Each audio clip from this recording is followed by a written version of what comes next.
We have committees. The committees that we are in charge of, the accountability committees, they're active, meetings are happening, and work is going on. Park Central, Park Kosase, Park Local Government. The third committee, Government Assurances, we don't even know what's happening there. Meetings don't happen, and yet the committee has got leadership and members, and the leaders are from us. So we thought it prudent. We want an active committee. We want active committees. The same way the other ones are active, this one should also be active. All right, and that's why on our end we said let's make changes. But like I'm saying, we didn't even have to give any. We don't have to give a reason because it's multi-party dispensation. That's how it ought to operate. Now it clearly shows that these people now are being protected by the NRM and by the Speaker.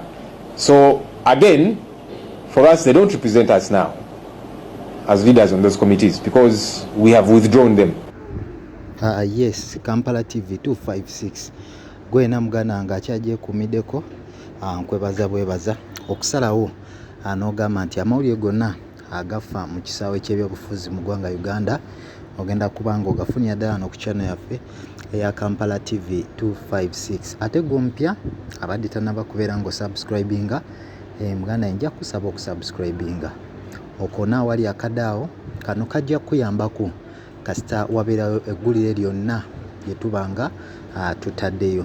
Commentinga kibeera kikulu kuba twongera okutegeera endowooza yo naggwe ndaba kijolaba naddala ku mulamwa gwe tubeera tutaddeyo waggulu kwoteeka n'okusharinga twegamba eggulire lino okutambulira ddala abantu abasinga okuba nga balitegeera. Amawulire olunaku olwaleero ojja kujjukira nti olunaku lw'eggulo Parliament y'eggwanga yabadde erina okuddamu okutuula naye ne kitasoboka olw'ensonga nti omukulembeze w'eggwanga yabadde alagidde obukiiko abakulira obukiiko obwo ba chairperson bawummuzibwe oba bakyusibwe. N'olwekyo Parliament n'etasobola kubanga etuula olunaku olw'eggulo naye olunaku olwaleero Parliament ezzeemu okuddamu okutuula oba okuddukanya emirimu gyayo nga bwe gitambulira ddala. Naye amawulire agavuddeyo naddala mu kibiina ekya National Unity Platform abadde chairperson oba chairman w'akakiiko akamanyiddwa nga New Government Assurance Committee amanyiddwa nga Honorable Abedi Bwanika okuva side z'ekimanya Kabonero ne mumyuka we amanyiddwa nga Joyce Baagala Ntwatwa onono nga mbaka omukyala okuva ali side z'Emityana banono akulira oba nampala w'oludda oluvuganya government Nambesh avuddeyo n'ategeeza olutuula lwa Parliament kwoteeka ne Speaker nti ababiri bano abakyusiddwa ku kakiiko kano era nga bamyukiddwa Gonzaga Sewungu nga chairperson w'akakiiko kano okuva side zeri e Kalungu ate n'omukyala agenda okumumyuka Bet Ethel Narima omubaka omukyala wali mu district eyewa Kisoso.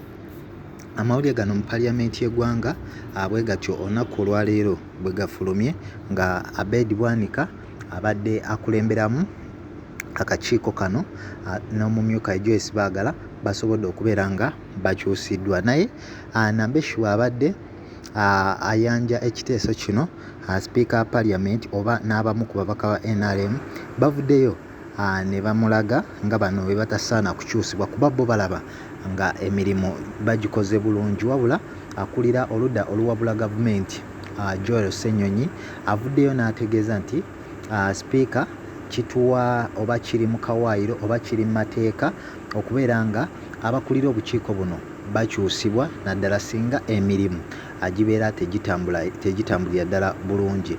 Era n'avaayo n'amutegeeza nti bw'otunuulira nga obukiiko obulala we butuula ate n'otunuulira akakiiko kano akacekinga mu bisuubizo bya gavumenti olabira ddala nga kabadde tekali active oba nga tekatuula.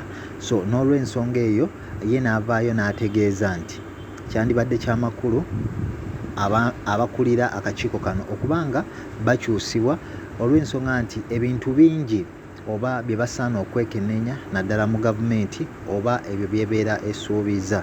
So ojja kujjukira nti n'olunaku lw'eggulo President Museveni ye yalagidde bonna abakulira obukiiko bwonna mu Parliament y'eggwanga Uganda nga kibiina kya NRM okubeera nga bakyusibwa olw'ensonga nti enguzi etambulidde nnyo ku bachairman bano n'abamyuka baabwe abakulembera obukiiko buno, era kino kyaviiriddeko ba chairpersons bangi nnyo naddala wali abava mu kibiina ekimanyiddwa nga ekya NRM okubanga bakyusibwa era ne baggyibwa ku bukiiko. So n'olunaku olwaleero Parliament essaawa eno bakyali okwanja abapya abagenda okukiikirira obukiiko obwo, ate kwegamba n'okutegeeza Parliament abakadde ababaddeko era n'okumenya amannya gaabwe okubanga baggiddwako ku bukiiko buno. So tulinze olunaku lwaleero Parliament weenaggwera okulabira ddala nga oba ababaka bano abaggiddwako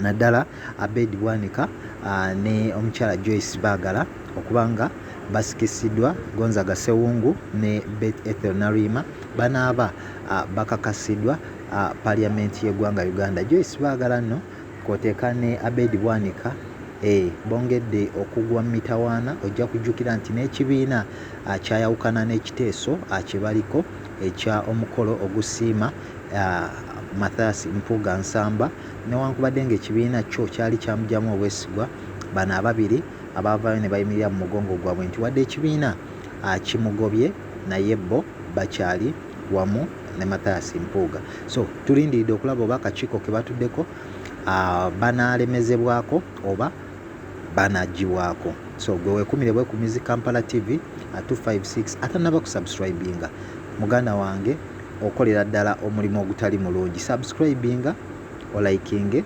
osharinge ate era okumetinge. Kankwagalize olunaku olungi, amawulire amalala tukyagasunsula wano ogenda kubeera nga ogafunira ddala. Gwe weekumire bwekumizi ku Kampala TV 256. We have committees. The committees that we are in charge of, the accountability committees, they're active, meetings are happening and work is going on. Park Central, Park Kosase, Park Local Government. The third committee, Government Assurances, we don't even know what's happening there. Meetings don't happen, and yet the committee has got leadership and members, and the leaders are from us. So we thought it prudent. We want an active committee, we want active committees. The same way the other ones are active, this one should also be active. All right, and that's why on our end we said let's make changes. But like I'm saying, we didn't even have to give any, we don't have to give a reason, because it's multi-party dispensation. That's how it ought to operate. Now it clearly shows that these people now are being protected by the NRM and by the Speaker. So again, for us, they don't represent us now as leaders on those committees, because we have withdrawn them.